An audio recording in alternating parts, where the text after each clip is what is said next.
Hi guys, Rachybop here. Today I am doing a video about The Sims 4 and today I'm focusing on the masterclass that we had based on animation. This particular masterclass was the last one we took at Simscamp, but it was the best.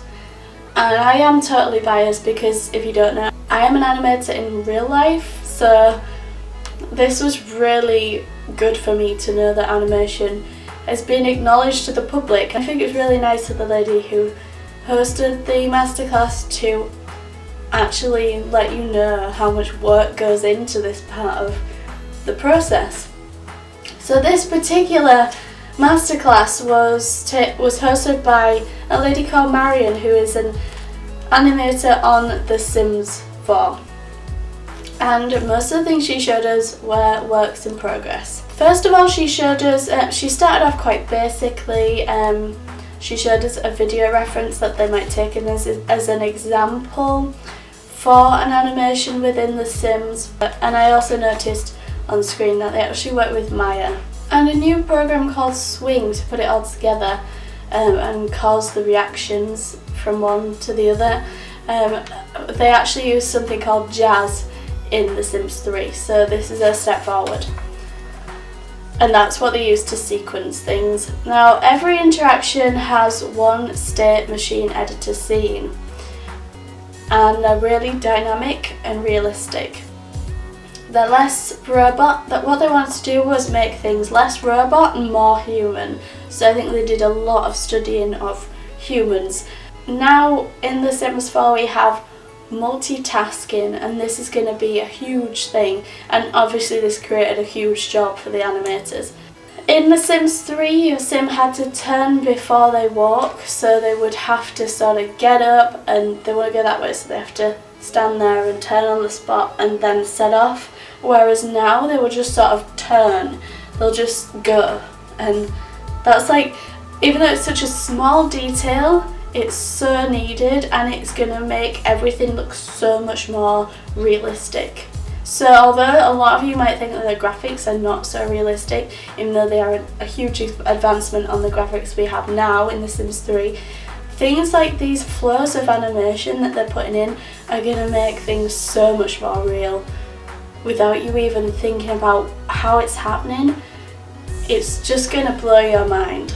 They can, and this also means that they can maneuver in a small space. They animated every single side step, from forwards to diagonals, every angle. They did this so that they could get the sim to move 360 in any possible way. And there's actually 60 animations needed to come together for that. They are trying to find, you may have seen before I've talked about the height sliders and that it was down to the animation that they couldn't put those in. They are trying to find a height solution. Everything is possible in most poses because they didn't want you to be limited to have to stand up to do most things. So like if you're telling a scary story, you don't have to be stood up, you can actually tell the scary story while you're sat down. And they also showed routing, however you say it, and Sims can actually mingle through each other now, not like through each other but around each other in a very closed environment. And like if they go through a small room, they'll sort of intelligently react to each other. If you draw a garden path, your sim will follow it to a point. She did say if you draw a spiral, they're not going to be stupid and follow the spiral. But if you draw a garden path, sort of just ziggy or whatever, they will follow the garden path rather than just walk straight across the grass. They filmed a party at EA to show how people socialise, and they've used this as a reference. Everything is animated in the forward position, and then the game is programmed to make that particular animation turn. Now this is something that they've done, which means that it is a game process and eliminates having to create that animation for every single pose. This also might advance onto height, because if they can do that, then eventually they might be able to do it for height, but obviously they don't want it to just stretch the same, they want to proportion things properly. But I think by using this technology that they're using now, They are getting a step closer to the height. Everything will work on beds and it looks natural.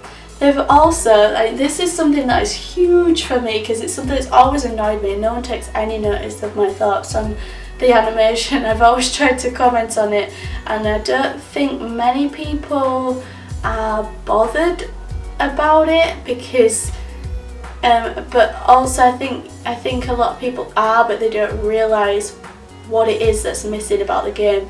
And one of the main things for me that is hugely annoying and that is really needed is lip syncing. Now they don't particularly have lip syncing like specifically for all the shapes in The Sims 4, but they have reactions. So your Sim's mouth will react in size, like a variation of how wide your Sim's mouth will open in reaction to what's coming out and the volume of what's coming out. So that's really awesome. So it will only be open when your Sim is talking, and the grade of how wide it's open will react to the volume that's coming out. So if it's quite loud or whatever, it will open really wide, or if it's quite quiet, it will just open a little bit. So although we don't have shapes and things, this is like a huge advancement. It's going to make everything look so much more real. And that comes from a jaw control which reacts to the sound and the volume. There's also a thing called a subconscious circle, and what this is a circle. So if your Sim is talking to another Sim and another Sim comes in to talk as well, this Sim will, not straight away, but within the first few moments of the conversation starting, they will take a side step to create an equal triangle. Then if another Sim comes in and joins, another Sim will balance it out.